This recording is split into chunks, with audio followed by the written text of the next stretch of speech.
That's farmer friend, singer-songwriter Lyal Strickland. And I'm farmer friend and jack of all trades, Chris Horn. And we're those Tastebudguys. I like it. That's pretty good. We haven't done that in almost 5 years. Whose song is that? Do you think we can get the copyright for it? I screwed that intro all up, by the way. But oh well. Hey. If you guys have watched it before, you'll know what I screwed up. If you didn't, then I guess I also forgot my beer off the table. If that's your first video, welcome to the channel. It's good. It's a little wild. Yeah. Wild. Speaking of which, hey guys, welcome back. Thanks for joining us one more time. I'm Chris. That's Lyle, just like the intro said, or I just said. We are those Tastebudguys. If this is your first time, hey, please just know we're just two fools that like to get on here, have some fun with each other, drink a little drink. We won't finish that sentence. We enjoy talking about the things that we're drinking, interesting things, comparing notes. We don't know nothing about nothing. We don't really try to know that much about anything. We just like to have a good conversation, have some fun, share that with the internet. If you guys have this, great. Join us. See if you have the same notes. If you don't have this, maybe this is something that you're looking at buying. You're wondering, should I spend the money on that? Well, possibly something we say might influence that one way or the other. In this particular case, I hope it's positive. But if it's not, well, that's the way the cookie crumbles. In the meantime, we have some friends over here that give us some bottles to my right, your left. We're from Rayo and Tequila. I started to say what we're drinking. Rayo and Tequila. It's kind of the same thing. Julio helped us out with a lot of this stuff. So yeah. Julio gives us these bottles. Man, guys, if you're looking for a tequila, oh my gosh, this is the one you want.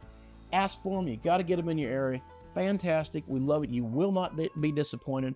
Worth the money. I promise you, you've given more for Cuervo that you threw away. That is the best sleeper tequila out there right now. Yep. Buy it and tell me I'm wrong. Yeah. Buy it. That's all I'll say. Got a QR code up here in the corner. If you want to help us directly, please feel free to follow that link. Throw a couple bucks our way. Give us a beer or enough money that we can buy a bottle like this one that was sent to us by Victor from Oro de Coyame. Close. Real close. Coyame? I'm sorry, Victor. I'm so sorry. And I also committed the cardinal sin of wearing your own merch on the show. I do that all the time. I wore your merch last episode. Well, I know, but you're not playing a Lyal Strickland show. I don't wear it in the wild usually.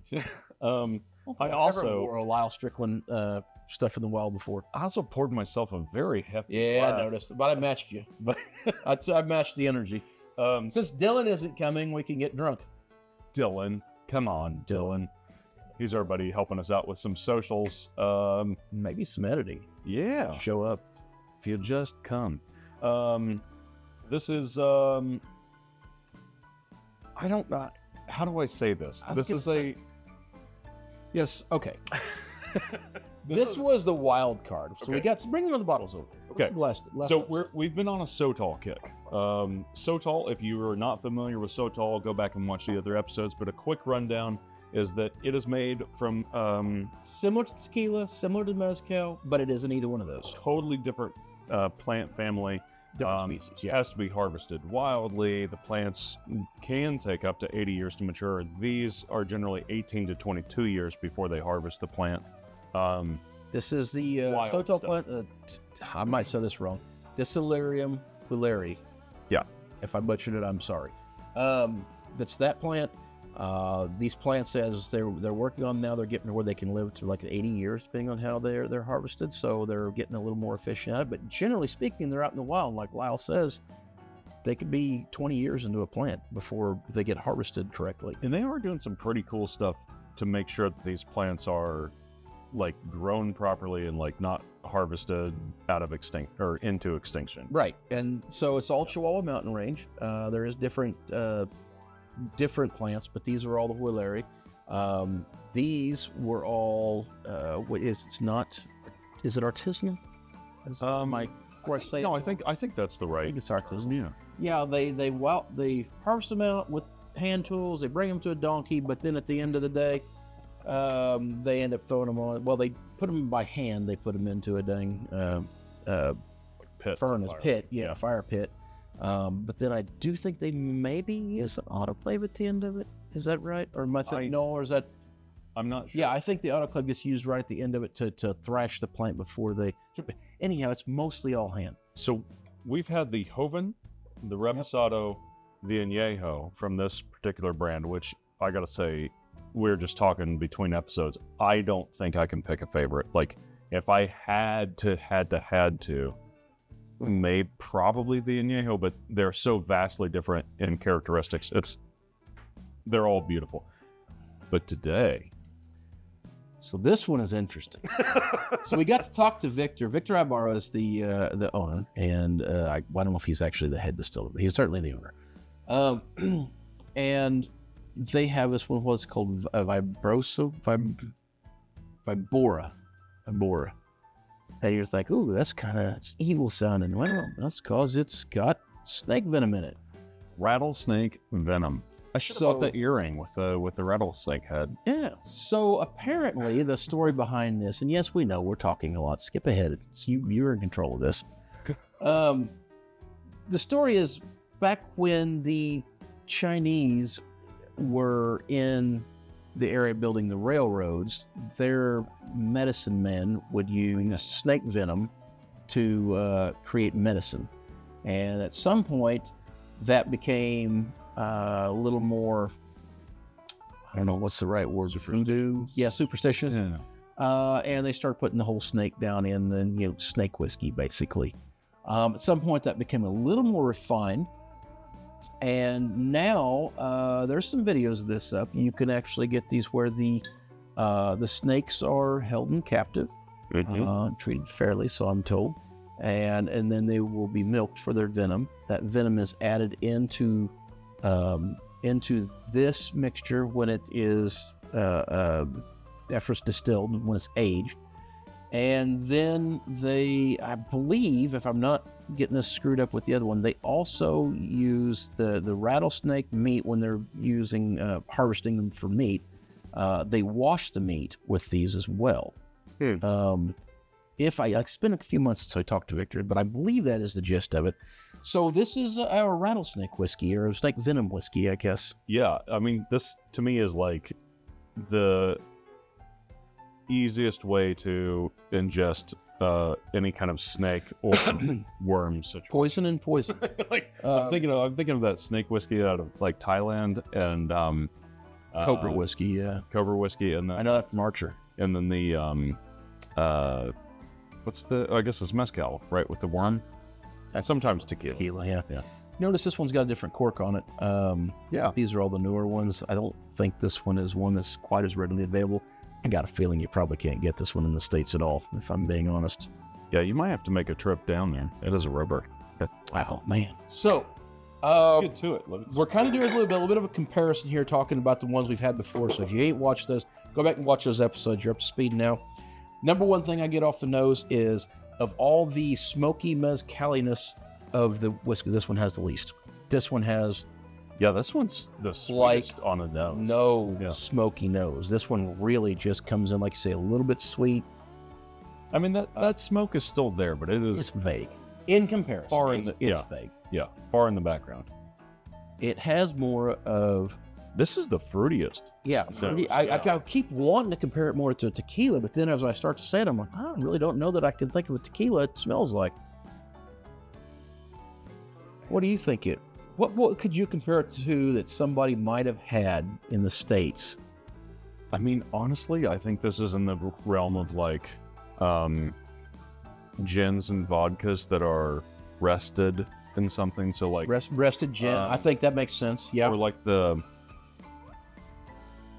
like a smoky. Remember dank vodka out of Texas that was made with like the lemon oils, kind of that. But smoky. Now, I noticed in this one, on the other ones, we've had this theme of getting into vanilla and honey, and the last one had chocolate in it, but they've all had that undertone of having that bit of a vanilla note, a bit of a floral note. I don't know that I get this one on this one. I get no chocolate. I get pretty much all fruit, honestly. I could maybe reach out there and stretch for honey, but I would be kind of literally just going, well, maybe it's there. I don't know. A little bit of vanilla, but I think that's just the sweetness of the Sotol plant. Yeah, the nose is really just, I think it's more of a sweetness, like almost like the agave sweetness. I know there's no agave in it, but that sense of stuff. That is interesting.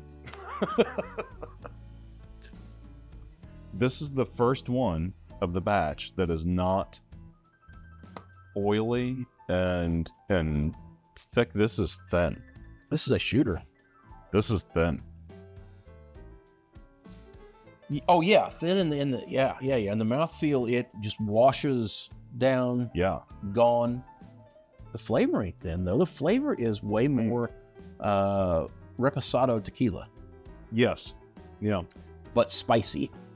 Yeah, it's got. Whereas usually tequila, arrested tequila, typically I find has a bit more of a laid back note. This one's got that white pepper that really stays there with you. I like that. Yeah, this one. Yeah, she's got a little bit of heat. Cuts like not overwhelming, but like my tongue is just getting warmer and warmer and warmer. I assume that's the snake. The other ones, this one says Aldama Chihuahua at the bottom. Those have the same. Where's that? Very bottom. Okay, so they are all the same areas. So yeah, 43% still. Totally different than the others. Absolutely. Definitely more fruity. I'm gonna just say this right off the bat because it says reminiscent of citrus and pine wood, and I wholeheartedly agree with that. I was going to say, this is the one where I think the citrus notes truly shine through. Yes. Yeah. You can pick them out on the others, but there's other stuff going on. Describe your fruitiness, though. This is not describe your fruit. Well, this just so happens that I play country music, but let's talk about this.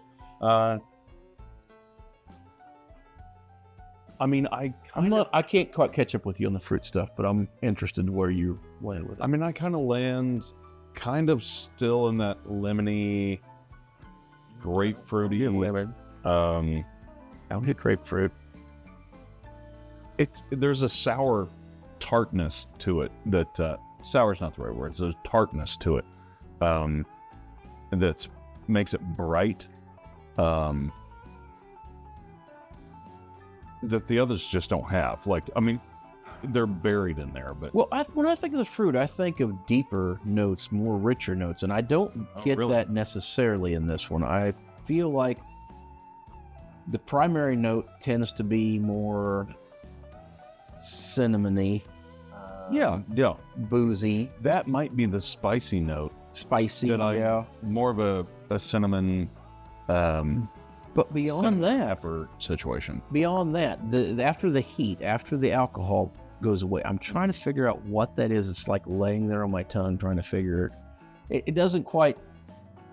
I don't want to keep going back and saying, "Oh, it's kind of honey." It is kind of honey-esque, but it's not. This is not honey flavor. I mean, this is much thinner. On the backside, so much more. It doesn't coat your tongue and stay there like it is sweet, but when you get into describing honey, to me, it's not that sweet. It's like a honey water situation. Yeah, when you start talking about fruit, I start thinking stuff like brandy. I start thinking deep, dark things. Those are all like stone fruits and like dried fruits. Like, I think this is a fresh fruit situation. Like, you're even the one that was the añejo, I think, that had pear notes in it. But like, it's like a fresh pear cut. You know, it's not like dried and all the sugar is collected. It's fun because it doesn't have them grainy notes we get in basically every other whiskey. It isn't there. It's a little sour on the finish. A smidge, more so than the others are, for sure. Yeah. I think if I had started with this one, I'd be like, wow, that's phenomenal. That's super interesting. Which, it's still super interesting. But I think I can say out of the four we have, this is probably my least favorite, but also has the coolest story, so that thing's gonna go quick. Our Sotol Vibora arises from the inhabitants of the ancient town of Paquimi? Sure. who used the rattlesnake as a healing element. Its flavors are reminiscent of citrus and pine wood, rounded by the sweetness of the Sotol plant. So, okay, that's probably, we said agave sweet, Sotol sweet, yeah. With a hint of citrus fruit peel, and complex aromatic background. So they also didn't know how to describe it. So I don't feel so bad about this. Citrus rind, that kind of gives that. Like, okay, that's fair. If you chewed on an orange peel situation. Poor people. Put up a QR code. I'll donate to you if you're chewing orange peels. I mean, you got to do what you got to do.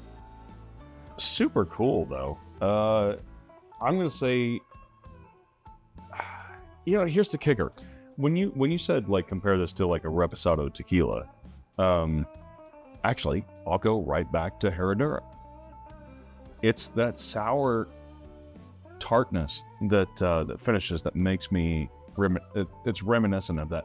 It's what I want it to be. Like, if I'm going to have that sour note, I don't want it to pucker my mouth at the end on a long finish, right? Like, it's fine to be a little sour, but I don't want it to, like, I don't want to be thinking about that note forever. And this finish is clean when it's gone. See, that's interesting you say it that way, because that's, for me, the entire time you're talking, all I can think about is, what is that note that I can't put my finger on? Which makes it super interesting to me, because I can't figure out what it is I'm missing about it. There's something incredibly unique that makes me just want to keep drinking, keep chatting, keep talking about it. I think it makes it incredibly fun to drink something like this. And, well, 43%, it's going to keep getting fun. I mean, this one is hotter, taste-wise. Sure. I 100% agree. This one's got my ears ringing a little bit. There's a lot more alcohol boom in there, but there is still something between the alcohol boom and the finish that's laying on the side of my tongue, the upper part of my jowls, that I can't put my finger on. I don't know what it is. Is it citrus? Maybe. This one does possibly. This one doesn't say it's rested. Oh wait, no, wait, it does. Aged for 4 months in red oak barrels with avocado of Viper. What a great phrase! Avocado of Viper. What the hell does avocado mean that I'm not aware of? I don't know. I love it though. I mean, I think that if you're gonna have a bottle, you gotta get this bottle, right? Like, this is a cool bottle to have. I mean, who doesn't want to man up, take a shot at this? I mean, honest, which I don't shoot it. I mean, shooting ain't no fun. I want to talk about, drink it and talk about it, but shooting, I mean, come on, guys. Yeah, no, I think you're on to something for sure. Get you a shotgun shell, pour it full of this stuff, and shoot it. Which is awesome. It's probably the only time I will ever tell you to shoot something on this show, but it'd be fun. How many snakes have you shot with shotgun? I ain't gonna say. People start yelling. I'm a handful at least. All right. Well, hey, go check out these guys. Their whole line is phenomenal. Go back and watch the other episodes. I'll bring him back up here again real quick. This is a super special bottle, so seek that one out, add it to your collection. But every single one of these is pretty phenomenal. These three, their normal line, I am just in love with. This one, I don't know that you can get that last one, and it's okay if you can't. These three are worth seeking out. Yeah. It really is. The Rattlesnake one goes beyond novelty for me. It is friggin' delicious, but it is probably my least favorite of these four. Just taste-wise. I actually agree with you. For me, I think it's almost goes in the order in which we have them setting from this way to this way. Yeah, I might toss the this one is this one. Yeah, maybe it's like this. Well, real close. Phenomenal stuff. Victor, thank you so much. Thank you, Victor. Appreciate it. Julio, thank you for introducing us to Victor. Guys, we really appreciate it. Please, please, please go look for these guys. We really want to see their product up here in the States, and you guys can be a big part of that by helping them out. And also just proclaim all the wonderful things coming out of Mexico. Man, they're Sotol in general, man. Beautiful, beautiful Even stuff. if it isn't this one, try a Sotol, but try this one. Yeah. All right. Until next time. Whether it be the snake venom that you're drinking, Now the food you're eating, the clothes from J&M Solved the World, or those taste bud guys that you're wearing, tastebudguys.com that you're wearing, that I'm wearing. he's wearing. Is it still my line? Yeah. Grab a buddy, try something new. The lines are hard to remember. They really are. At least. I mean, guys, if there's anything interesting in that episode at all, we would really appreciate it if you like and subscribe. Helps us out greatly. Our likes and subscribes has been way down lately. Man, you guys got to get on it. I think maybe we've not been in this entertaining. I don't know. Probably going too long, drinking too much snake venom. Anyways, it does help us you do that. Please go over and check out our friends over at Rejon Tequila, and obviously check out our friends over at Oro de Coyame. And then there's a QR code that was up in the corner over there that you can follow a link to. Throw a couple bucks our way. Helps us tremendously. Yeah. Cheers.